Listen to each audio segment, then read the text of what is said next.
capítulo 16, verso 21.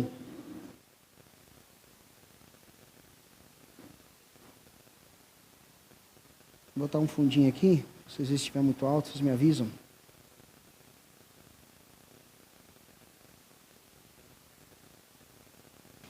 Mateus 16, 21. Pode estar alto. Todos acharam, amém? Qualquer coisa vocês reclamam para mim se o som estiver alto, tá? Que eu vou regulando aqui. Mateus 16, 21. Vamos ver o que diz lá. Nós vamos fazer a leitura aqui do verso 21 até o 23. Diz assim a palavra de Deus. Mateus 16, 21. Desde esse tempo, Jesus começou a mostrar a seus discípulos que era necessário que ele fosse para Jerusalém, sofresse muitas coisas nas mãos dos anciões, dos principais sacerdotes e dos escribas, e fosse morto, e no terceiro dia ressuscitasse. Então Pedro, chamando à parte, começou a repreendê-lo, dizendo: que Deus não permita, Senhor, isso de modo nenhum irá lhe acontecer. Mas Jesus, voltando-se, disse a Pedro: saia da minha frente, Satanás.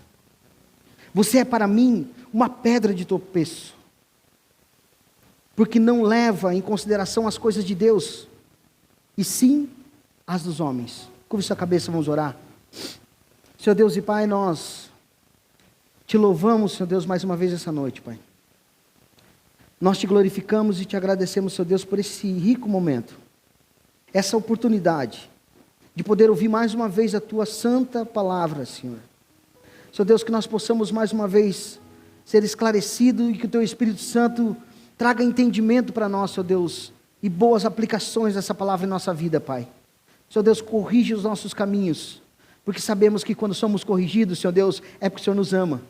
Porque a palavra diz que o Senhor corrige e exorta ao filho que ama. Então, Senhor Deus, corrija os nossos caminhos. Chama a nossa atenção nessa noite, Pai. Que o Teu Espírito Santo nos conduza, que o Teu Espírito Santo me use segundo a Tua bondade, a Tua misericórdia, em nome de Jesus. Amém.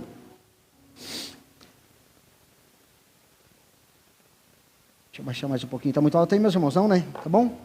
Tá bom? Meus irmãos, nós estamos dando sequência à série Viciados em Si Mesmos. E o tema de hoje é negue-se a si mesmo. Bem proposto, né, meus irmãos? Para um dia de hoje, com esse calor, como eu falei aqui no início, um dia que você quer, quem sabe, estar em tantos lugares, mas você escolheu estar na presença do Senhor. Um feriadão de carnaval, viagens, quem sabe alguns até estão nesse momento num carnaval, participando de alguma forma, mas você escolheu o melhor lugar, que é estar na presença do Senhor.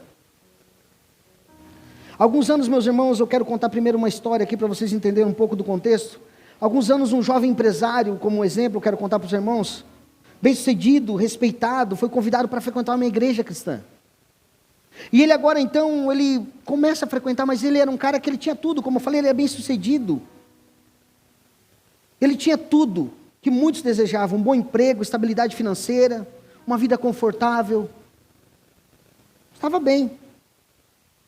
Mas ao longo dos anos, ele sentia um vazio crescente dentro de si. E ele começou então a buscar a Deus, mas não porque queria entregar a sua vida a Cristo, mas ele queria que Deus tornasse a vida dele ainda melhor. Ele assistia algumas pregações que prometiam bênção, que decretavam prosperidade, e ele acreditava até que se tivesse fé o suficiente, a sua vida só ia melhorar. Agora, por um tempo, tudo parecia dando certo. Parecia que as coisas estavam acontecendo como ele esperava que ia ser. Que Deus ia ser alguém que ia só abençoar a vida dele, e que ele já era próspero, agora ele ia ficar mais próspero ainda. Que agora ele ia ficar mais rico ainda. Que as suas finanças iam ser melhores ainda. Mas, enfim, acontecem algumas dificuldades. O mercado muda. A empresa dele, que ele trabalhava, já não tem mais o mesmo poder financeiro. Ele perde o seu emprego, ele se desestabiliza. Quem sabe ele passa por uma doença nesse momento. E junto vem outras coisas. Então ele enfrenta uma crise, quem sabe, na sua família também. E naquele momento, então, ele se fez uma pergunta que muitos fazem quando enfrentam uma adversidade. Deus, por que o Senhor não está cumprindo a sua parte do acordo? Ora, eu estou fazendo o que o Senhor me chamou para fazer. Eu estou indo na igreja. Eu estou te servindo, mas por que o Senhor não está me abençoando? E quem sabe esse questionamento desse jovem rapaz, seja o questionamento de muitos hoje. E não que Deus havia prometido para ele, mas é que ele estava tentando usar Deus de alguma maneira, para benefício próprio. Essa história então reflete a realidade de muitos que se dizem cristãos hoje, meus irmãos. O evangelho que a sociedade deseja é um evangelho que promete bem-estar, conforto e uma vida cheia de sucesso. E com um pouquinho de espiritualidade misturada. É isso que nós vemos, meus irmãos. Você acompanha a internet, você vê muitos coaches falando sobre isso. Há pouco tempo atrás a gente viu um chamado, que é próximo nós aqui, eu acho que mora em Joinville, se eu não me engano, que chama-se David Leonardo, que ele falou assim, olha, Deus jamais vai deixar você ver algo, tocar em algo que Ele não vai te dar. Isso é bíblico? Não, meus irmãos. Passou longe da Bíblia. Mas tinha um povo chorando. E não era 4, 5, não, era muito povo. Ouvindo esse cara falar essas coisas, chorando e falando, olha que beleza, é isso aí mesmo. É isso que eu quero para mim. É que eu bote a mão e Deus logo me dê. Mas não é esse o evangelho da cruz. Não é esse o evangelho do negue-se a si mesmo. Então esse é o evangelho que a sociedade, que muitos pregadores vem construindo seus próprios impérios em cima dessa ideia, prometendo que a Bíblia nunca prometeu, simplesmente porque atrai as multidões, atrai like, dá lucro, dá dinheiro. Então esse não é o evangelho de Jesus. Jesus foi muito claro ao dizer que o caminho que leva à vida eterna é estreito. O caminho é estreito, em Mateus 7, 13 e 14 ele fala isso. Mas o que nós vemos hoje, meus irmãos, é um esforço em tornar esse caminho mais largo. Em tornar essa porta estreita mais larga. Estão tentando fazer um grande hall de entrada, para ser mais confortável, mais conveniente. As pessoas querem um evangelho que funcione ao seu favor, que satisfaça os seus desejos, que resolva os seus problemas e que garanta a sua felicidade. Eu vi muitos, meus irmãos, que passaram por problemas a vida toda. Muitos problemas. Acumularam vários problemas. E aí, com o decorrer do tempo, eles encontraram em Jesus um descanso. Mas esse descanso era com a ideia que Jesus ia resolver todos os problemas. E de repente, ele fez algo errado lá atrás. Passado 3, 4 anos de conversão, o promotor, ou melhor, não é promotor, o promotor manda e o policial executa. O policial bate na porta, fala, ô fulano, viemos te buscar. Isso é uma condenação para ti aí, 5 anos na cadeia. Ah, mas como?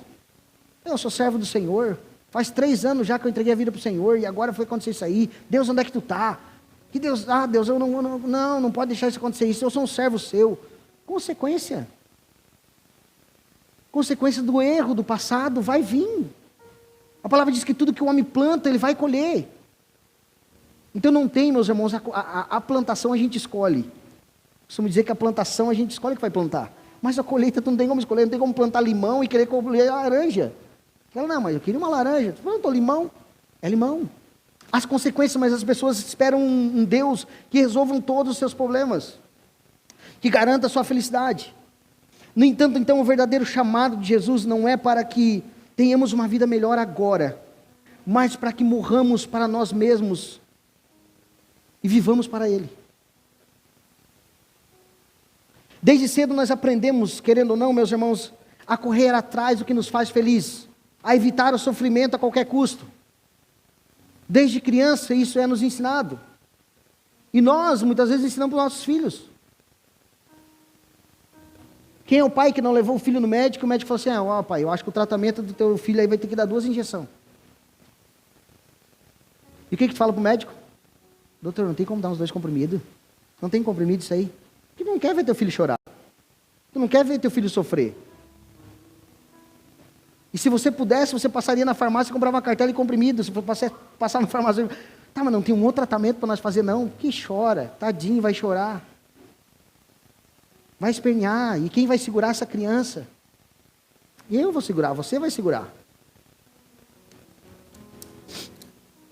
Eu me lembro de uma certa vez, quando o Pablo tinha 2 aninhos, eu acho, ele caiu assim, bateu com a cabeça na quina da porta, fez um corte.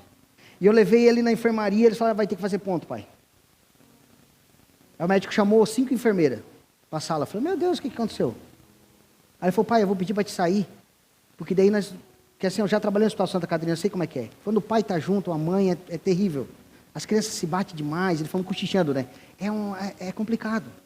Então assim, pai, tu dá licença um pouquinho, que daí elas seguram ele. Eu falei, não precisa ninguém segurar não. Eu vou segurar ele. Ele vai ficar quietinho aqui, eu vou segurar na cabeça dele, eu botei ele de bruço, e tu vai costurar, fazer a injeção que tiver que fazer. Tem que fazer. Mas muitas vezes a gente quer evitar a dor. E somos ensinados assim, ensinamos nossos filhos, falando, não, tu não pode passar por esse procedimento. Jamais.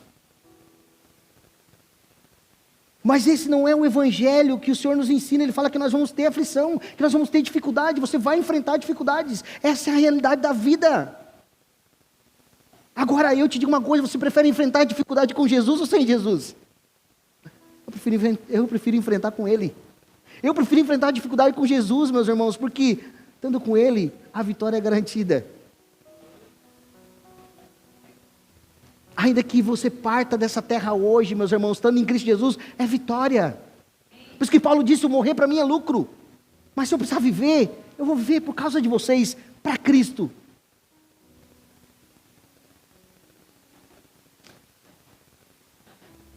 Mas Jesus então diz exatamente ao oposto. Ele diz em Mateus 16, 24, ele diz, se alguém que quer vir após mim, negue-se a si mesmo, e tome a sua cruz e siga-me. Agora o problema central de tudo isso, meus irmãos, é que muitos cristãos dizem que não querem negar a si mesmo, mas apenas adicionar Jesus à sua vida, para que tenha uma vida cada vez mais confortável, como se fosse o dia de hoje. Está calor? É como se Jesus fosse um ar-condicionado. Quem não quer um ar-condicionado hoje? Ele só vai dar uma refrescada. Não, mas você tem que... Não, só refresca, só traz um refrigério para mim, Jesus. Eu só quero venha a mim, vosso reino, nada. Eles buscam a Deus para melhorar sua situação, mas não querem abrir mão de nada. Querem um Cristo então que os sirva, e não um Senhor a quem devo servir. Mas o que significa afinal então negar-se a si mesmo e tomar a cruz? Jesus nos chama aqui para um caminho contrário ao que o mundo valoriza. Ele nos chama aqui a abandonar a nossa obsessão por conforto e segurança, para encontrar nele a nossa verdadeira identidade. É nesse momento, meus irmãos, já percebeu que é no momento que você está mais aflito, é no momento que você está com mais dificuldade, é quando as coisas faltam, é que realmente você tem um encontro real com Jesus? Porque quando está tudo bem, muitas vezes a gente está uma brisa, nós estamos tranquilos, nós estamos, estou bem. Aí quando vem um aperto, meus irmãos, não sei você, mas eu como pastor já vi várias vezes, e talvez vou ver muitas vezes ainda. Na hora do aperto, Senhor, faz a obra hoje, Jesus. Se tu mudar essa circunstância, eu vou te servir. Se tu mudar essa circunstância, eu vou servir o resto da vida. Não, ora por mim, pastor, porque se Deus fizer a obra agora, nossa, vou virar um anjo. E adivinha? O Senhor faz a obra. E a pessoa esquece do abençoador. O Senhor abençoa e a pessoa esquece muitas vezes. Na hora de negar a si mesmo, esquece. E assim, então, meus irmãos, muitas vezes passamos por dificuldades, porque é nesses momentos que nós encontramos a nossa verdadeira identidade em Cristo. É nesse momento que nós não temos onde segurar mais, nós seguramos em Jesus. E muitas vezes, meus irmãos, somos teimosos ainda como crianças pequenas. Hoje eu estava no Rio, tive a oportunidade de estar no Rio um momentinho com a família, e estava junto à nossa afilhada, que é filha da minha irmã. Ela vai fazer 1 aninho. E a minha mãe estava segurando ela no colo e tinha dentro do rio assim, tinha uma pedra, tinha uma corredeirinha assim, passava do lado. E a minha mãe segurava ela e ela queria que soltasse ela. Aí eu fiquei observando aquilo, fiquei pensando, interessante isso, né? Como é que pode, ela não sabe o perigo que está correndo? Daqui a pouco a minha que tem 2 anos, estava no colo da Jaque e falava assim para a Jaque, me solta, me solta, me solta. Ela queria se jogar. Imagina se solta. E muitas vezes nós com Deus também somos assim, me solta, deixa eu fazer isso aí. Imagina o que nós vamos enfrentar se o Senhor soltasse a nossa mão. Imagina se Ele falasse, não, então vai, querido, vai, te afoga. E aparentemente parece que muitas vezes Deus faz assim conosco, para que nós venhamos entender que nós precisamos dEle, que nós não somos independentes, nós dependemos do Senhor. Ele fala assim, tu quer? Então deixa só tu dar uma afundadinha, vai. Aí tu, Jesus, socorro. Agora tu lembrou. Ele permite dar uma afogadinha. Então Ele chama, o Senhor Jesus nos chama a deixar de lado as nossas exigências e confiar plenamente em seu propósito. Então hoje nós vamos examinar, meus irmãos, junto aqui, o chamado radical de Jesus. E o que isso significa para a nossa caminhada cristã. Agora a pergunta é, será que estamos dispostos a abrir mão de nós mesmos para seguir a Jesus? Ou será que continuaremos tentando encaixar Jesus dentro da nossa própria vontade? Será que estamos dispostos a se colocar na vontade do Senhor, se colocar no centro da vontade do Senhor, dizer, Senhor, faz a tua vontade? Ou será que é só da nossa boca para fora, na hora de fazer, a gente fala, não, Senhor, se encaixa aqui, nos meus planos. Senhor, eu tenho esse plano e esse aqui, tá? Só falta tu dar o ok do lado. Dá um cheque aí do lado para dar tudo certo. Meus planos são esses. Eu preciso desse valor aqui, ó. Eu preciso disso aqui. O Senhor pode assinar ou não? Pode me dar? Ou será que nós estamos olhando para o Senhor e olhando para os planos do Senhor e falando, Senhor, quais os planos que o Senhor tem para mim? Quais os planos? O que o Senhor quer de mim? O que eu posso fazer, Senhor? Que todos nós devemos fazer algo. O Senhor nos chamou para servir a Ele, para servir o seu reino. Somos servos e servas do Senhor. Então nós vamos mergulhar então nas palavras de Jesus Cristo aqui, entender o que significa negar a si mesmo e tomar a sua cruz. E segui-lo.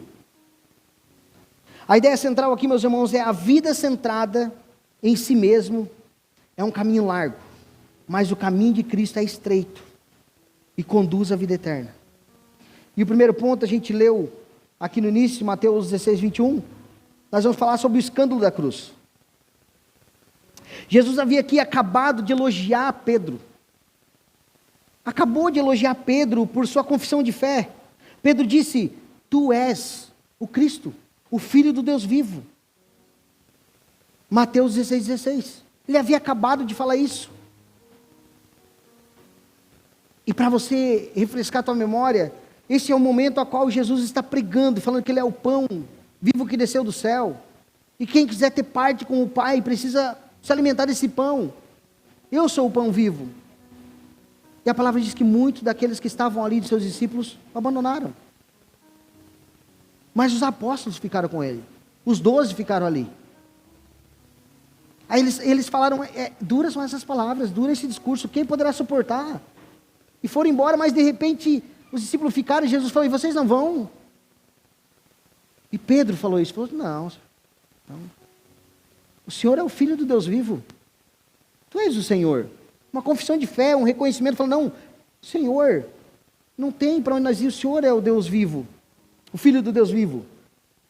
Mas logo em seguida, então, quando Jesus começa a revelar o verdadeiro propósito da sua missão, que ele sofreria, que seria rejeitado, morto, e ressuscitaria ao terceiro dia, Pedro se escandaliza. Ele se escandaliza de certa forma e reage de forma impulsiva, como Pedro, sendo Pedro, né? E a resposta de Pedro é uma reação natural de alguém que ainda não havia compreendido. Por que o Senhor estava ali? Por que Jesus estava ali? Não tinha entendido o propósito ainda do sofrimento da vida cristã. Pedro ali estava esperando que o reino dos céus estava sendo implantado agora ali, e que o Senhor seria um rei, o Senhor Jesus ia tomar todo aquele povo, ia libertar o povo cativo, e ia reinar já em glória agora aqui na terra, naquele momento. Para ele o Messias então não deveria sofrer, mas sim triunfar. Ele esperava que Cristo estabeleceria então um glorioso e imediato reino ali. Mas o que Pedro ainda não entendia então é que a cruz não era um erro do plano de Deus. Porque ali nas palavras, quando nós lemos no início aqui, ele diz, Senhor, Não, jamais. Jamais Deus permitiria isso. Enquanto Jesus fala, não, eu vou para lá, vou ser morto. Vou ser maltratado por aqueles homens. Mas eu vou ressuscitar. Ele falou, não, capaz, jamais vai fazer isso aí. Deus não ia permitir isso. E quantos pregadores disse isso para você já? Quantos você já ouviu falar, quem sabe, disse, não, jamais. Não, tu nunca vai ter dor de cabeça. Tu é filho de Deus, né? Ou jamais. Cuidado, meus irmãos. Ou quando alguém chegar a falar isso para você, lembre que Jesus falou para Pedro. E Pedro era seu discípulo, sabe o que ele? Atrás de mim, Satanás. Não quer que eu passe sofrimento? Eu vim para servir. Eu vim para completar uma missão. E dentro dessa missão está o sofrimento. Está a dificuldade. Então o caminho de Cristo, meus irmãos, passava pelo sofrimento, pela humilhação e pela morte. Da mesma forma, o caminho daqueles que seguem também passará. Pedro não estava sozinho nesse pensamento. Como eu falei, nós também temos essa tendência de rejeitar qualquer ideia de dor ou sacrifício. Vivemos em uma cultura que valoriza o bem-estar acima de tudo.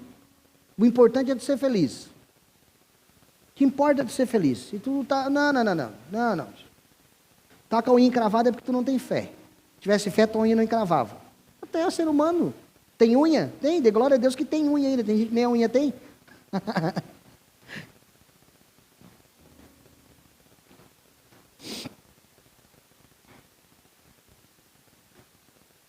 Ou seja, meus irmãos, tudo em nossa sociedade nos ensina a evitar o sofrimento a qualquer custo.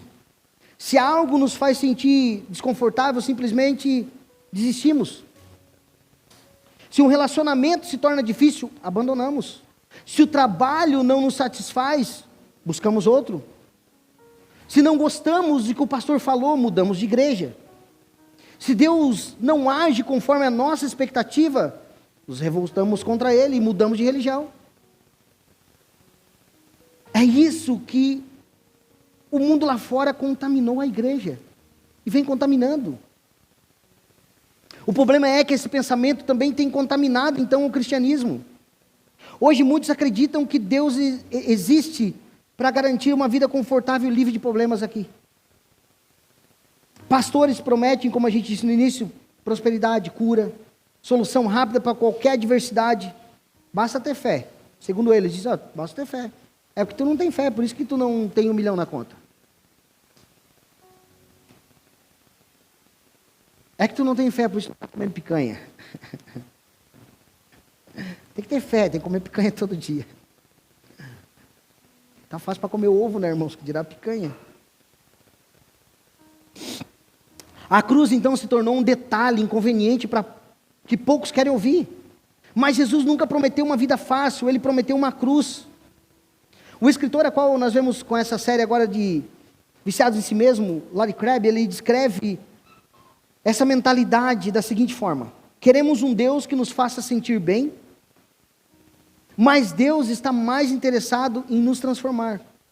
Pedro queria evitar aqui o sofrimento de Jesus, e no fundo queria evitar o seu próprio sofrimento. Quando Jesus disse para ele, Pedro, eu vou ser xingado, vou ser maltratado, eu vou ser crucificado, Pedro começou a pensar, irmão, se ele quer o nosso Senhor, vai? Eu acho que eu também. Não, Deus não vai permitir isso aí jamais. Capaz. Só faltou para dizer, contigo pode ser, comigo não. Tu pode sofrer. Não, eu não. Queremos então que Deus nos faça sentir bem. Agora Jesus então responde de forma dura e direta, para trás de mim, Satanás, você é para mim uma pedra de tropeço, porque não pensa nas coisas de Deus, mas na dos homens. A repreensão de Jesus aqui a Pedro então nos ensina algo profundo, que é possível estar perto de Cristo, e ao mesmo tempo resistir aos planos de Deus. Algo profundo para nós, meus irmãos, refletir nessa noite. É possível que você esteja bem próximo de Deus, bem próximo de Cristo, mas esteja rejeitando os planos do Senhor, resistindo aos planos do Senhor para a tua vida. E até quando, a pergunta é que você vai relutar contra os planos de Deus? Até quando você vai relutar contra aquilo que Deus tem para a tua vida? Até quando você chegar lá no leito, quando você chegar no leito de morte, quando tiver mais força, você fala, Senhor, se eu tivesse força hoje, eu fazia tudo. Faça agora, faça enquanto você, como diz o ditado, aquele tem sebo no rim. Faça enquanto você tem vida, enquanto as pernas estão fortes. A Bíblia mesmo fala que depois de uma certa idade é fadiga e cansaço. E a realidade é essa. Nós sabemos que é. A idade vai vindo e a gente vai ficando mais cansado. E Pedro aqui então achava que estava ajudando. Mas na verdade ele estava tentando impedir o cumprimento da vontade de Deus. Nós precisamos ficar atentos, meus irmãos, à voz de Satanás que nos diz para fugir do sofrimento, incentivando-se a desistir de tudo o que é difícil. Satanás diz para você se separar, porque não é feliz no casamento. Ele diz para você sair do trabalho, porque você não se sente valorizado. Sai de lá, ninguém te valoriza. Aí depois quando as contas chegam, quando começa a faltar coisa em casa, aí você bota a culpa em Deus, com certeza. Mas ouviu a voz de quem? Fala, não, aí Deus, de novo, estou aqui, ó, vamos contar minha energia amanhã. Ah, Jesus, que é isso? Se estivesse nos meus planos, as coisas estavam diferentes. Ele diz para você sair da igreja porque ali você não teve oportunidade ainda. Ele diz também para você mudar de país, porque viver no Brasil não te proporciona uma boa qualidade de vida. E quando vocês estão fugindo, né? Agora estamos sendo deportados de volta. Volta para o Brasil, aqui eu não quero não. Lá nos Estados Unidos, né? Pelo menos. Muitos hoje então estão presos a um evangelho que exclui a cruz, que exclui a dificuldade. E a ideia de um Cristo sofredor e de um chamado para carregar a cruz é rejeitada por muitos pregadores, que preferem prometer vitórias e bênçãos. Mas a verdade é, meus irmãos, que um evangelho sem cruz é um evangelho sem Cristo. O problema com esse tipo de pensamento é que ele nos torna cristãos superficiais, frágeis. Qualquer não para nós já, como é que diz aquele, qualquer pé de galinha já dá ensopado. Já quer desistir. Fala, não, porque ninguém isso, ninguém aqui. Ah, não, porque eu não quero mais, ó vida, ó céus, eu não quero mais nada. E se a nossa fé é baseada apenas no que Deus pode fazer por nós nessa vida, ela desmorona quando enfrentamos uma dificuldade.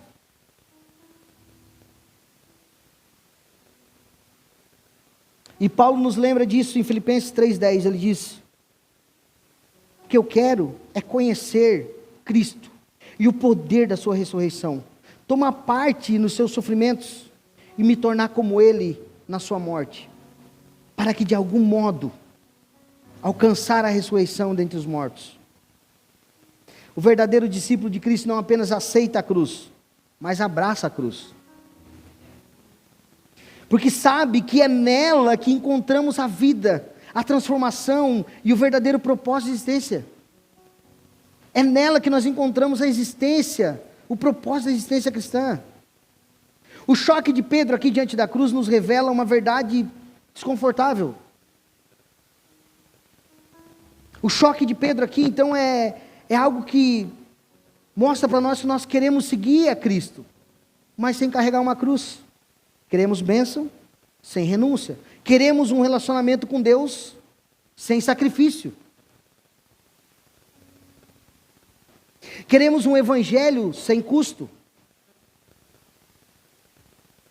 Mas Jesus deixa claro, não há vida sem morte, não há ressurreição sem cruz.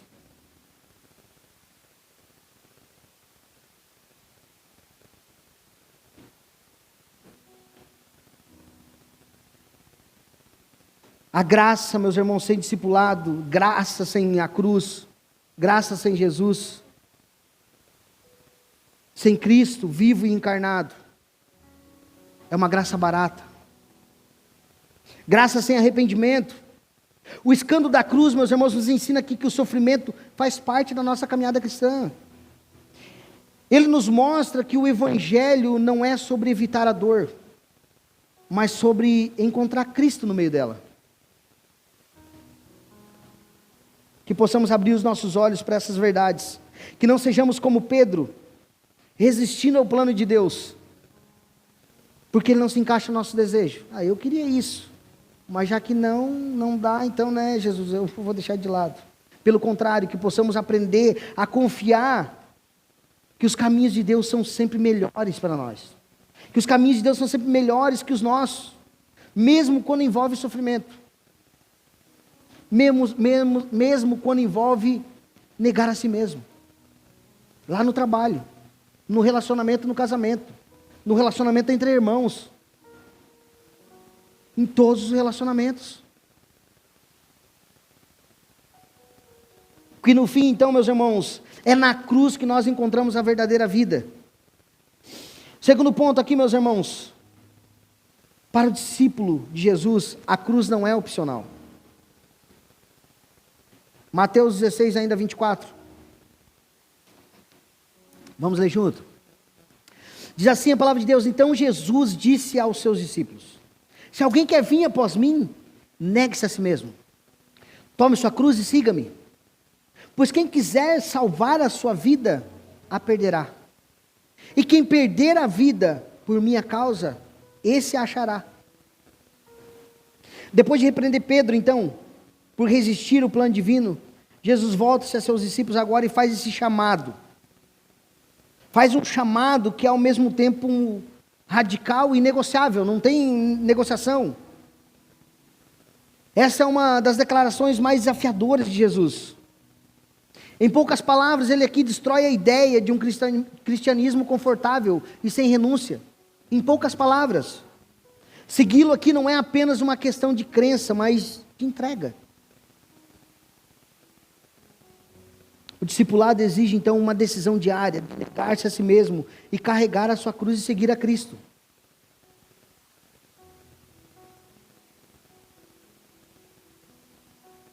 A pergunta é: o que você tem renunciado agora para seguir a Cristo? Se é que nós temos renunciado a alguma coisa. É como aquela música que... eu não lembro quem é o teólogo que diz que o momento que nós mais mentimos como cristão é o momento da adoração e do louvor. É como aquela música que eles falam que muitas estão postando, e que é uma boa música, é um bom louvor. Aquela que fala: é por Ele que eu estou gastando a minha vida. Tem certeza? Será que temos certeza que nós estamos gastando a nossa vida por Jesus? Ou será que é por nós mesmos? Então nós temos que pensar, meus irmãos, no que nós estamos renunciando para seguir ao Senhor. Segui-lo não é apenas uma questão de crença, então, mas uma questão de entrega. O discipulado exige uma decisão diária.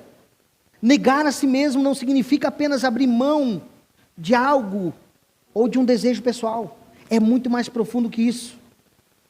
No grego, no original, negar a si mesmo significa renunciar completamente a si mesmo.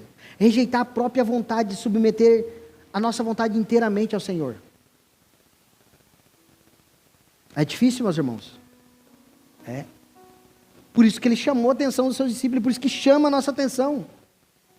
Negar a si mesmo é difícil. É difícil negar as nossas vontades. Isso vai contra tudo que a sociedade nos ensina. O mundo diz: siga o seu coração, busque os seus sonhos, seja você mesmo, seja quem você quiser, faça o que te deixa feliz. Mas Jesus diz ao contrário: negue-se a si mesmo. Não estou falando para você não ser feliz, Jesus não quer que você seja uma pessoa triste. Mas seja feliz dentro do propósito do Senhor. Seja feliz nas coisas simples da vida. Meus irmãos, talvez você vai olhar hoje com as redes sociais, você vai ver alguém lá não sei aonde. Você vai falar: não, o meu objetivo de vida é um dia chegar lá nesse lugar. Eu vou gastar minha vida para chegar lá nesse lugar. E você perde as coisas simples da tua vida, as coisas simples e maravilhosas, a qual o Senhor tem colocado assim aos teus olhos. No dia a dia, no cotidiano. Naquele dia que você levanta de manhã cedo e olha para o céu e fala: que céu lindo, que sol maravilhoso. É igual agora, está calor, está calor. Mas garanto que se estivesse chovendo há 30 dias ou há 15 dias, nós estaríamos abafados, falando: meu Deus, não para mais de chover, acho que vai ser o dilúvio de novo. Abre o sol. Aí abre o sol, tem 35 graus, ai não, manda chuva. Manda o frio, que saudade do inverno. No inverno o cara acorda de manhã, os dedos duros, os dedos... meu Deus do céu. Tomara que chega o verão. Chega o verão, cara... Por isso que o Senhor fez 4 estações, né, meus irmãos? Porque não dá para fazer a vontade de todo mundo. Ia ser uma reclamação só, não. Se tivesse um diazinho mais frio, mas é sempre verão. Então Jesus fala ao contrário, ele fala, negue-se a si mesmo. Isso significa que o cristão não pode mais viver para si mesmo. Ele não é mais o centro da sua própria vida. Seus desejos, seus planos, seus prazeres e até mesmo sua identidade precisa se submeter a Cristo. E essa é uma verdade que nós precisamos colocar sobre nós, meus irmãos. E quando você for pregar para alguém o Evangelho, falar, olha, o Evangelho é um Evangelho que você entrega a tua vida para Cristo, você é salvo por Cristo Jesus, mas você precisa negar a si mesmo até para isso. Até para reconhecer o Senhor como seu Salvador, você precisa reconhecer que você é falho, que você é miserável, que você precisa de um Senhor e Salvador. Por isso que muitos não vão chegar a ser salvo, porque o orgulho não deixa reconhecer, ser humilde a ponto de falar, eu nego a mim mesmo, Senhor.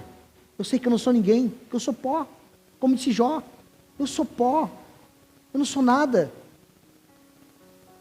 É negar a si mesmo até nessa parte da salvação. Começa por aí, e a vida do cristão é negar a si mesmo no processo inteiro de santificação. O processo que nós estamos passando, meus irmãos, aquele que já entregou a vida para Jesus está passando um processo de santificação, e na santificação tem dor, na santificação tem luta, na santificação tem negar a si mesmo, na santificação tem lutar contra o pecado. Hoje ainda eu e minha irmã conversava sobre isso, eu falava para ela que a maior indicação que alguém é salvo, se você quer saber se você é salvo, literalmente, olhe para si mesmo, analise se você tem lutado contra o pecado. Se você peca feliz, com certeza você não é salvo. Se você planeja o pecado, o que você vai fazer amanhã de mal, de errado, dar um cano em alguém, fazer alguma coisa de errado, você não é salvo. Essa é a realidade, o Espírito Santo não habita em você. Mas se você luta contra, se você tem desejo, fala, não, amanhã eu podia fazer isso, isso, isso, aquilo. Mas algo fala para você. E não é a sua mente, não é a sua consciência. É o Espírito Santo falando assim, epa, não faz isso não. Não faz isso não que é errado.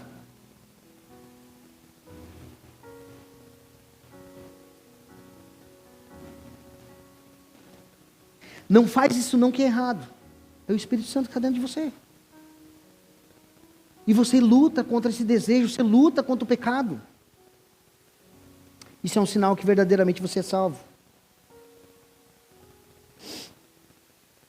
O escritor Larry Crabb, meus irmãos, ele nos alerta sobre isso. Ele fala que o maior problema da alma humana não é a dor, mas a recusa de abrir mão do controle e confiar em Deus. Queremos um Deus que nos sirva, mas Ele nos chama para servi-lo. Nós queremos um Deus que faça a nossa vontade. Venha a nós o vosso reino, faça a tua vontade. Mas na verdade a gente só quer ouvir a nós, o vosso reino é nada. Mas não é isso que Jesus nos chama a fazer, Ele chama nós a negar a nós mesmos. Muitos querem Jesus como Salvador, mas não querem Ele como Senhor. Querem o perdão dos pecados, mas não querem abrir mão do próprio eu. Querem as bênçãos, mas não querem renúncia. Mas o verdadeiro discipulado começa quando morremos para nós mesmos. Quando não é mais o nosso desejo. Quando é o desejo do Senhor que está acima das nossas vontades. E Jesus nos disse apenas, e Jesus não nos disse só apenas negue-se a si mesmo, mas Ele disse também tome a sua cruz. Para os discípulos essa imagem era clara e assustadora. Para nós aqui, tomar a cruz agora é pendurar uma cruzinha no pescoço. Talvez. Que nós não lembramos da realidade daquela época, mas para os discípulos isso era terrivelmente forte e pesado para eles. Porque eles tinham noção do que era a cruz. Eles tinham noção do que era tomar a sua cruz, e quem tomava a sua cruz não saía mais dela vivo. Quem tomava a sua cruz tinha um caminho, e o caminho era o quê? De morte. Era morrer, aqui quando Jesus está falando tome sua cruz, é morrer para si mesmo. E nascer para Cristo, ressuscitar com Ele. Então eles esse entendimento do que era, meus irmãos, do que era tomar a cruz. Quando alguém tomava essa cruz, significava então que estava caminhando, era um caminho que já era para a morte, que sem volta. Agora a pergunta então é: o que significa tomar a cruz? Não é apenas sobre lidar com os problemas do cotidiano. Não é apenas sobre suportar as dificuldades. É sobre morrer para si mesmo. Quando Cristo nos chama, ou chama um homem, chama uma mulher, nos chama o ser humano, Ele convida para viver e para morrer. Portanto, não tomar a cruz é escolher diariamente abrir mão do próprio eu, para que Cristo viva em nós. Negar a si mesmo é isso, meus irmãos. Tomar a sua cruz é diariamente. Tomar a cruz diariamente é isso. É abrir mão do próprio eu. E dizer não às paixões e desejos egoístas, e sim para a vontade do Senhor. É entender que a nossa vida já não nos pertence mais. Paulo expressou isso em Gálatas 2:20, ele diz: fui crucificado com Cristo, assim já não sou mais eu quem vive, mas Cristo vive em mim. Ou seja, não basta apenas negar a si mesmo e tomar a cruz. É preciso caminhar no mesmo caminho que Jesus caminhou. E a pergunta é: que caminho foi esse? O caminho da obediência, o caminho do sacrifício, o caminho da humildade, o caminho do amor, que se entrega em benefício de outros. Esse é o caminho que o Senhor trilhou. Esse é o caminho que Ele espera que eu e você trilhamos. É esse caminho que Ele nos chama a trilhar. A maior prova disso então é a cruz. Jesus não apenas nos chamou para carregar a cruz, mas Ele mesmo carregou e foi até o fim. Ele não nos chamou para desistir no meio do caminho, não. Ele levou sobre si a ira santa e justa de Deus, para que nós fôssemos beneficiados. Para que nós fôssemos beneficiados. Agora a pergunta é: por que devemos seguir esse caminho de cruz? E Jesus responde no versículo seguinte: porque quem quiser salvar a sua vida, a perderá. E quem perder a sua vida, por amor de mim, a encontrará. Aqui está então um grande paradoxo do Evangelho. A verdadeira vida não está em buscarmos nossa própria felicidade, mas em nos rendermos completamente a Cristo. O Senhor Jesus aqui deixa claro: se você quiser salvar a sua vida, você a perderá. Quer fazer a sua vontade? Pois faça. Mas você vai perder a sua vida. O verdadeiro cristão não se apega à sua própria vida, mas ele a entrega completamente a Cristo. Agora, como negar a si mesmo e tomar a sua cruz? Agora então reflita o que ainda ocupa o centro da sua vida. O que é mais importante para você do que Cristo? Seu conforto? Seus planos? A sua vontade? Comece a dizer não para si mesmo. Pratique abrir mão de algo por amor a Deus e ao próximo. Comece a colocar em prática. O ego precisa ser enfraquecido. O nosso ego precisa receber uns nãos muitas vezes. O nosso ego muitas vezes se exalta e muitas vezes esse momento é o momento que nós devemos dizer não para ele. Abra mão de algo por amor a Deus e ao seu próximo. Essa é uma forma de exercitar então, meus irmãos. É abrir mão do seu tempo, do seu dinheiro para servir a outras pessoas. É aceitar a cruz. Aceite a cruz. Não fuja do sofrimento que vem ao seguir Cristo. Ele molda a nossa fé e nos faz mais parecidos com Jesus. Para o cristão, então, a cruz não é opcional. O chamado de Jesus aqui não foi um convite para o cristianismo confortável. Ele nos chamou para negar a nós mesmos e tomar a cruz e seguir. Isso significa que não há um verdadeiro discipulado sem renúncia. O maior inimigo da vida cristã não é o sofrimento. É o apego ao ego, ao orgulho, ao nosso ego, ao eu. Terceiro e último ponto aqui, meus irmãos. Jesus fala sobre perder para ganhar. Está lá em Mateus 16, 26. E ele diz assim: de que adianta uma pessoa ganhar o mundo inteiro e perder a sua alma? Ou dará uma pessoa em troca, ou, vou repetir, ou o que dará uma pessoa em troca por sua alma? Porque o Filho do Homem há de vir na glória do seu Pai, com os seus anjos, e então retribuirá a cada um conforme as suas obras. Em verdade lhes digo, que dos que aqui se encontram, existem alguns que não passarão pela morte, até que vejam o Filho do Homem vir no seu reino. Jesus continua aqui então esse chamado radical ao discipulado com uma pergunta profunda: de que adianta uma pessoa ganhar o mundo inteiro e perder a sua alma? Ou o que ela dará em troca de sua alma? O que você tem preparado? Jesus disse isso, e para quem será? Você lembra dessa passagem, aquele homem que diz: olha, corpo descansa, descansa a alma, porque agora eu tenho 2 celeiros, construí mais 2 e tenho em fartura. E o Senhor Jesus diz: nessa noite te pedirão tua alma. E o que você tem preparado, e para quem será? Será que os celeiros vão te ajudar? Será que aquilo que você tem guardado e acumulado vai te salvar? Aqui Jesus então nos confronta com uma realidade mais importante da vida. Qual é o verdadeiro valor da nossa alma?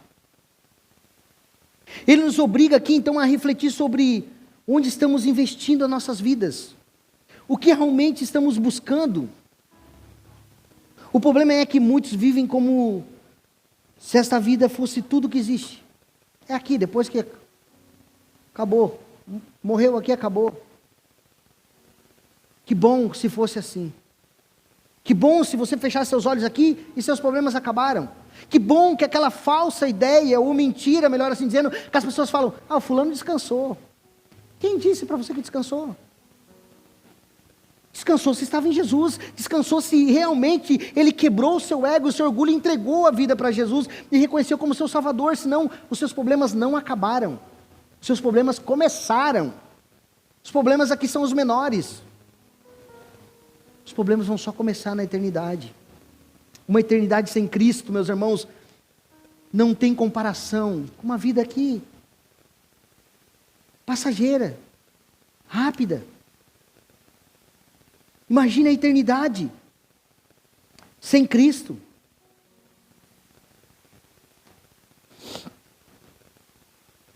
Então, meus irmãos, o problema é que muitos vivem como se essa vida fosse a única coisa que existe.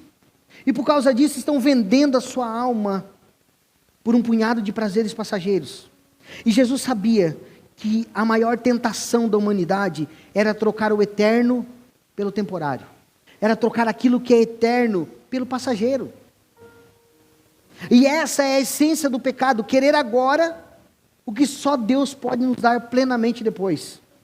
É você querer ter paz hoje e ter uma vida 100% de paz. Eu só quero ter paz, não quero passar sofrimento, não quero ter dor de cabeça, eu não quero me atribular com isso, eu não quero me incomodar com aquilo, eu não quero ouvir o cachorro latir, eu não quero ouvir o passarinho cantar de manhã, eu não quero calor, eu não quero frio, eu quero paz. Sabe onde que você vai ter isso? Na eternidade. É lá que você vai ter. O problema é que nós queremos essa paz agora, e essa paz não existe. Essa paz é uma falsa paz que não vai existir agora. Então essa é a essência do pecado: querer agora o que só Deus pode nos dar plenamente depois. Pense nisso. Quantas pessoas vivem em busca de ganhar o mundo? Querem sucesso e reconhecimento, querem dinheiro e conforto, querem prazer e poder, querem viver para si mesmos e realizar todos os seus desejos. E infelizmente muitos cristãos não estão diferentes. Estão vivendo assim também como o mundo.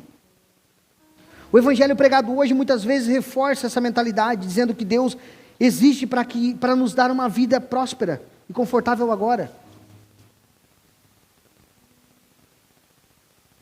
Como dizia o irmão Daí para mim uma vez, né, irmão? Que ele viu um pastor que falava: vocês não comem picanha porque vocês não têm fé. Crente tem que comer picanha todo domingo. Todo dia. Não é no domingo, é todo dia, né, Ler? Pouca fé. Não é para isso que o Senhor nos chamou, meus irmãos. Não é para isso. Mas Jesus então nos alerta. E se você conseguir tudo isso que deseja nessa vida, e no final, perder o que realmente importa. É isso que nos alerta aqui. Já imaginou você perder o que realmente importa? O que você pode dar em troca por sua alma? Nada. Absolutamente nada. Você não tem nada para entregar por troca da sua alma. O problema não está em desejar a felicidade, realizações ou alegria. O problema está em buscar nessas coisas o lugar errado. Buscar essas coisas aqui, agora, no lugar errado. E a tua esperança está nisso. A tua esperança está naquele dinheiro que você tem na conta. Você fala assim: eu tenho esperança, porque, imagina. E quando ela ficar no zero? E se ela ficar no zero? A tua esperança vai embora? E hoje é só número no celular, tu abrir assim e fala assim: 0, 0, 0, 0. Não, acabou minha esperança. Acabou, agora vou morrer, acabou. Onde está a tua esperança?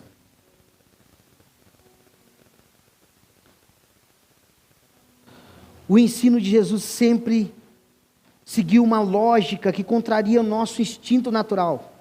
Os últimos serão os primeiros, ele diz em Mateus 20:16. Quem quiser ser grande, seja servo. Mateus 23:11.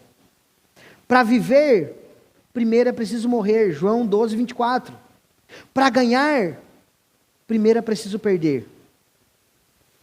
Isso vai contra tudo que nossa carne deseja. Nós queremos segurança, prazer, reconhecimento, sucesso, agora. Nesse momento. Mas Jesus nos convida a trocar o temporário pelo eterno, o passageiro pelo duradouro. Por isso Jesus nos chama a viver pela eternidade, não pelos momentos. Ele nos ensina então que esta vida é apenas um breve ensaio para a eternidade. Se entendermos isso, meus irmãos, mudaremos completamente a nossa forma de como vivemos.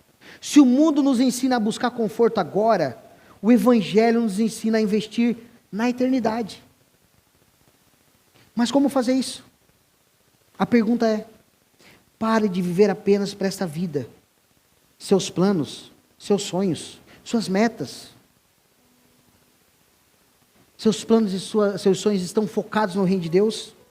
O reino de Deus está incluído nos seus planos, nas suas metas?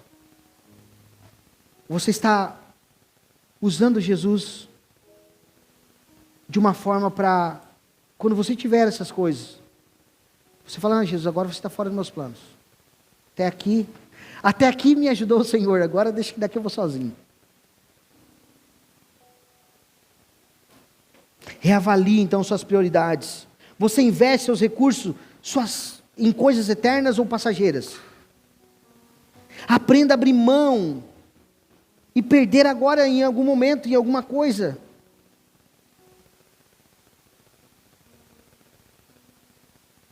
Perder agora pode parecer um sacrifício, mas se for para Cristo, é investimento eterno. Você não está perdendo tempo. Para nós finalizar, Mateus 16:27 diz assim: porque o Filho do Homem há de vir na glória de seu Pai, com seus anjos, e então retribuirá a cada um conforme as suas obras. Jesus encerra essa parte então do ensino com uma verdade que poucos gostam de lembrar.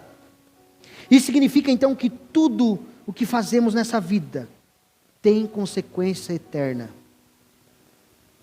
Se tudo que o homem planta aqui, a palavra diz que tudo que o homem semear, ele há de colher. Você acha que tudo que você está fazendo aqui vai por água abaixo? Tudo que nós fazemos aqui agora vai refletir na eternidade. Tudo isso refletirá na eternidade. Cada escolha que fazemos agora determinará a nossa recompensa no futuro. Cada sacrifício feito em nome de Cristo será lembrado. Cada momento de fidelidade será recompensado. O problema é que muitas vezes vivemos como que se Jesus nunca fosse voltar. Como se não fôssemos prestar conta de alguma forma do que como vivemos a nossa vida.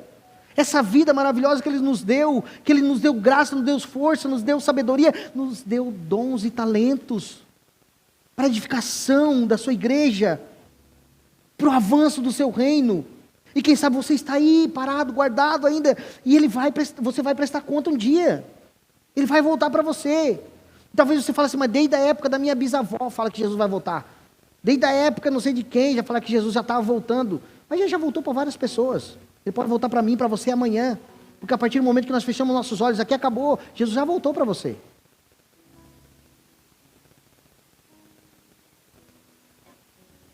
Então não espere. Quando Ele vier, meus irmãos, Ele não olhará para quantos seguidores nós tivemos, quantas posses acumulamos, ou quanta influência alcançamos. Ele olhará para o que fizemos com a vida que Ele nos deu. É isso que Ele olhará. Essa é a grande troca.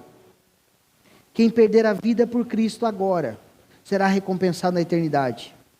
Diante disso, Jesus nos obriga a fazer uma escolha. Podemos viver para nós mesmos agora e perder as recompensas da eternidade. Ou podemos viver para Ele agora e ganhar a vida verdadeira. Essa escolha define tudo. E a pergunta é: o que você está buscando? O que tem controlado as suas decisões? Aonde está seu coração? O que você prefere? Um prazer momentâneo agora ou uma glória eterna com Cristo? E Jesus nos convida para uma grande decisão. Jesus nos convida então para decidir. E você está disposto a perder agora para ganhar depois? Essa é a pergunta que eu finalizo aqui, meus irmãos. Como eu falei aqui hoje, em algum momento, hoje eu tive a oportunidade de estar com a minha família no Rio. Estava maravilhoso, meus irmãos. Estava bom demais. E a vontade nossa é ficar lá. Ficar mais um pouquinho. Vamos ficar mais um pouquinho? Ah, mas está tão bom, está tão calor, vamos ficar mais um pouco. A vontade, muitas vezes, nós somos tentados a ficar e curtir aquele momento e esquecer do compromisso que nós temos com Deus. E falamos ainda, não, eu sou grato ao Senhor, por tudo que Ele tem feito a mim. Sou muito grato ao Senhor. E somos tentados a esquecer de que este é o momento que nós estamos aqui cultuando ao Senhor, para agradecer a Ele. Cultuar, glorificar Ele, que é digno de toda honra e toda glória, como foi louvado essa noite. Então nós somos tentados a esquecer do compromisso com o Senhor, de estar cultuando a Ele. A nossa cultura tem colocado que todos os crentes servem como voluntário ao reino de Deus. A ideia de ser voluntário no reino e numa igreja, meus irmãos, sabe o que é voluntário? É aquele que faz porque quando ele quer. E o Senhor não chama nós para fazer quando eu quero. Mas irmão, se eu viesse pregar para vocês, se eu viesse quando eu quisesse, eu não vinha. Porque a vontade da nossa carne é estar lá molhadinho no rio. Não molhado de suor. Afinal, nós nem queremos suar. Quem quer suar a camisa? Ninguém quer. Vai contratar alguém para trabalhar, a primeira coisa que a pessoa pergunta lá, tem ar-condicionado ou não? Não, se não tiver ar-condicionado, não tem que trabalhar. É porque não baixou a mina, né, Helder? Não ia ver o que é uma mina lá embaixo, o suador, sua sem sol. Não tem sol e o cara está encharcado. Mas essa é a verdade. Então ser voluntário é a ideia de que, não, hoje eu não estou me sentindo bem, então eu não vou. Só que o Senhor não nos chama para ser voluntário, o Senhor nos chama para ser servos, e servo tem compromisso, servo vem de serviço, e servir ao Senhor e ao seu reino. Então, meus irmãos, o Senhor nos chama a atenção para essa responsabilidade, de ser servo do Senhor, não voluntário. Servos e servas do Senhor têm responsabilidade, que sabem que prestam um serviço valioso, não ao homem, mas a Deus. Que prestam um serviço valioso e que esse serviço que eles fazem irá ser abençoado. irá de alguma forma, será recompensado segundo as nossas obras. E eu concluo aqui então, meus irmãos. A grande verdade é que ninguém pode seguir a Cristo sem primeiro negar a si mesmo. Isso significa renunciar ao controle da nossa vida e confiar plenamente no Senhor. Quero convidar os irmãos do louvor, convidar os irmãos a colocar de pé, para nós fazer uma oração.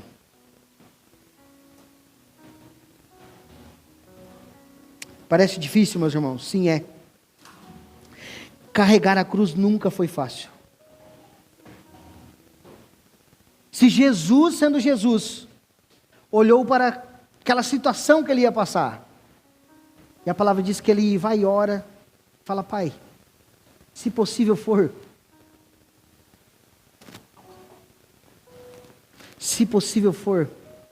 passe de mim esse cálice,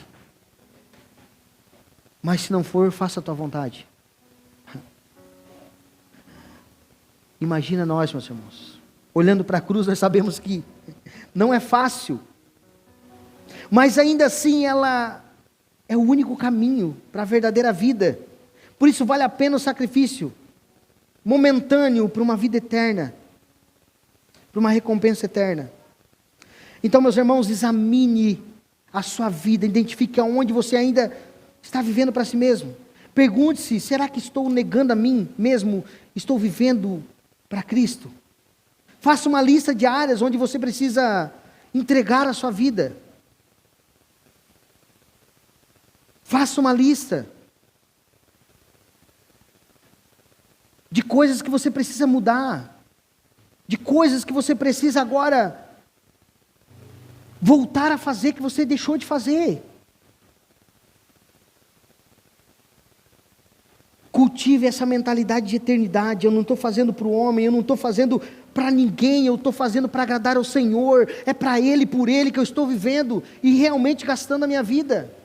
Gaste a sua vida.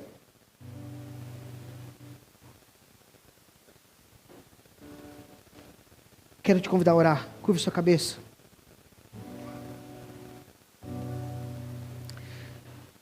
Senhor Deus e Pai, nós, primeiramente, Senhor Deus, te pedimos perdão, Pai. Porque sabemos, Senhor Deus, que no fundo mesmo, Senhor Deus, nós queremos fazer a nossa vontade. Que o nosso coração, Senhor Deus, muitas vezes quer para nós agora. Não queremos dor, não queremos sentir dificuldades ou passar por dificuldades. Não queremos negar a nós mesmos, queremos ser só um voluntário, que não tem responsabilidade, afinal se der ir eu vou, se der eu não vou, se eu puder fazer eu faço, se não der tudo bem. O Senhor me ama e está tudo certo. Mas o Senhor nos chama para ser servos e servas do Senhor. O Senhor tem chamado não voluntários, mas servos e servas que negam a si mesmo, que tomam sua cruz e caminham no caminho que o Senhor caminhou. Senhor Deus, que nós possamos, Senhor, servir o Senhor com mais amor. Que nós possamos voltar a esse primeiro amor. Nós que estamos aqui reunidos nessa noite, Senhor Deus, traga para nós essa volta ao primeiro amor. Se alguém que nos vê através da transmissão desse culto, Pai, que o Senhor possa tocar ao mais profundo dessa alma, ao profundo desse coração, para negar a si mesmo. Talvez quanto tempo que essa pessoa está sem frequentar um culto, quanto tempo essa pessoa está sem ter comunhão com o Senhor em oração, ou através da palavra. Senhor Deus, que haja um renovo em nós, em nome de Jesus. Traz um renovo para a nossa alma, traz um renovo e nos dá força para negar a nós mesmos. E ao invés de nos perguntar, será que isso vai me fazer feliz? Que nós venhamos perguntar, será que isso glorifica a Deus? Que venhamos fazer escolhas que mostrem que o nosso foco está na eternidade, não apenas no nosso presente, não apenas no agora. Nos ajuda, Senhor. Nos ajuda, Pai. Nós te pedimos essa noite, fortaleça a nossa fé, e fortaleça, Senhor Deus, a nossa fé e o nosso desejo a focar nas coisas eternas e não nas coisas passageiras do agora, Pai. Acima de tudo, na eternidade. Nos ajuda, Pai. Nos ajuda, Pai, em nome de Jesus. Em nome de Jesus. Amém. Vamos adorar o Senhor mais uma vez, meus irmãos.